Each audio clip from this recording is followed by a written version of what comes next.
ដែលមានបញ្ហាខ្សោយផ្លូវភេទកុំឲ្យជ្រើសរើសអាហារឬក៏ផលិតផលដែលជំនួយ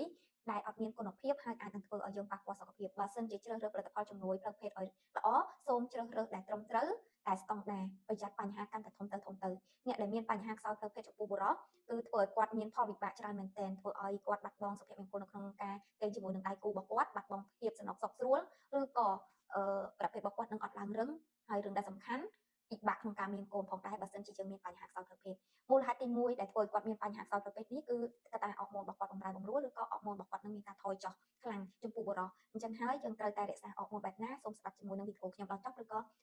តាមវីដេអូខ្ញុំចាសម្រាប់ទី2នេះអ្នកដែលមានជំងឺបាក់ទឹកចិត្តក៏ធ្វើឲ្យគាត់មានបញ្ហាខ្សោយផ្លូវភេទផងដែរដូច្នេះត្រូវតែរក្សាអារម្មណ៍ផ្លូវចិត្តរបស់យើងឲ្យបានរឹងមាំល្អសម្រាប់ទី3គឺអ្នកដែលគាត់ញ៉ាំស្រាញ៉ាំប៊ីយ៉ាញ៉ាំសារធាតុគ្រឿងសង្វឹងឬក៏គ្រឿងញៀនជក់បារីអីជាដើមធ្វើឲ្យគាត់នឹងមានបញ្ហាខ្សោយផ្លូវភេទដូចគ្នាតាមរយៈការខ្សោយប្រព័ន្ធភាពស៊ាំរាងកាយរបស់គាត់បំរែបំរួលទៅលើអរម៉ូនអីជាដើមហើយសម្រាប់ទីបន្តទៀតនេះចាដឹងពីម៉ានេះបងប្អូនសម្រាប់បន្តទៀតគឺអ្នកដែលគាត់មានជំងឺ stress តានតឹងអារម្មណ៍ផ្លូវចិត្តបើន័យថាគាត់ធ្វើការស្មុគស្មាញច្រើនពេកតានតឹងពេកគាត់ធ្វើឲ្យគាត់ stress ដែរសម្រាប់ចំណុចមួយទៀតគឺអ្នកដែលគេងអត់គ្រប់គ្រាន់គេងអត់ឆ្អែតបើន័យថាអ្នកខ្លះគាត់គេងអត់លក់មានជំងឺគេងអត់លក់ខ្លះទៀតគាត់ធ្វើការច្រើនគេងអត់គ្រប់គ្រាន់ក៏ធ្វើឲ្យគាត់មានបញ្ហាខ្សោយផ្លូវភេទផងដែរហើយបើសិនជាមានបញ្ហាខ្សោយផ្លូវភេទត្រូវមើលទៅលើចំណុចទាំងអស់ហ្នឹងហើយសម្រាប់ចំណុចចុងក្រោយគឺអ្នកដែលអសមត្ថភាពផ្លូវភេទនឹងតែម្ដងជាធម្មតាមិនថាបុរសឬក៏ស្ត្រីទេយកគ្រួសារយកដៃគូច្បាស់ណាស់គាត់ជាចង់បានដៃគូមួយដែលមានសុខភាពផ្លូវភេទរឹងមាំល្អ